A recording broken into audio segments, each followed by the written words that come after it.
দূরে ফেলবো কন্ডগুলি দূরে ফেলবো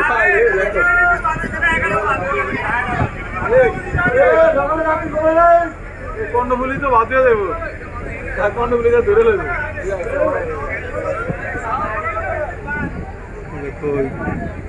না খেলা তো দুটো একসাথে গার্ড করতে পারবো না গার্ড এগুলো বড় গার্ড আছে গার্ড ভালো করে ঠিক করো গার্ড বড় করবে আগে বড় কর্ণগুলিতে জল দিয়ে মানুষকে কর্ণগুলিতে করুন না আগে লাগা দিয়েছি ওইটা লাগা দিয়ে দূরে ওই আধা ঘন্টা আগে